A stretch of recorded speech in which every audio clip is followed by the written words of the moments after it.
ಭಾಳ ಜನ O P ಡಿನಲ್ಲಿ ಬಂದು ನನಗೊಂದು MRI ಮಾಡಿಸ್ಬಿಡಿ ಅಂತಾರೆ. ಬೆನ್ನು ನೋವಿದೆ, ಕಾಲು ನೋವಿದೆ, ಕುತ್ತಿಗೆ ನೋವಿದೆ, ಭುಜ ನೋವಿದೆ, ಒಂದು MRI ಮಾಡಿಸ್ಬಿಟ್ರೆ ಎಲ್ಲ ಗೊತ್ತಾಗುತ್ತಲ್ಲ ಅಂತ.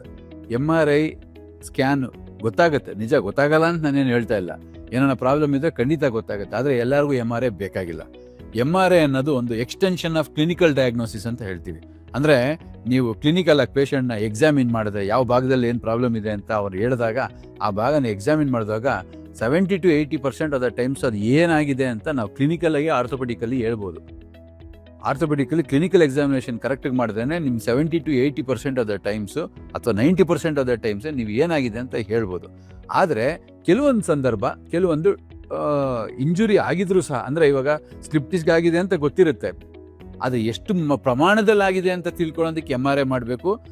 ACL ಟೇರ್ ಅಂತ ಮಂಡಿನಲ್ಲಾಗಿರುತ್ತೆ, ಅದು ಪೂರ್ತಿ ಆಗಿದೆಯಾ, ಸ್ವಲ್ಪ ಆಗಿದೆಯಾ, ಮೆನಿಸ್ಕಸ್ ಇಂಜುರಿ ಅಂತ ಹೇಳ್ತೀವಿ, ಸ್ವಲ್ಪ ಆಗಿದೆಯಾ, ಜಾಸ್ತಿ ಆಗಿದೆ ಅಂತ ತಿಳ್ಕೊಳ್ಳೋದಕ್ಕೆ ಮಾತ್ರ ಬೇಕು. ಏನಾಗಿದೆ ಅಂತ ತಿಳ್ಕೊಳ್ಳೋದಕ್ಕೆ ಕ್ಲಿನಿಕಲ್ ಎಕ್ಸಾಮಿನೇಷನ್ ಮಾಡಿದಾಗಲೇ ಎಷ್ಟೊಂದು ಸಲ ಗೊತ್ತಾಗುತ್ತೆ. ಎಲ್ಲರಿಗೂ MRI ಅವಶ್ಯಕತೆ ಇರೋದಿಲ್ಲ. ಸುಮ್ಮನೆ ಪೇಷಂಟ್ಸ್ ನೀವು ಹೋಗಿ ಡೈರೆಕ್ಟಾಗಿ MRI ಮಾಡ್ಸೋಕೆ ಹೋಗಬೇಡಿ.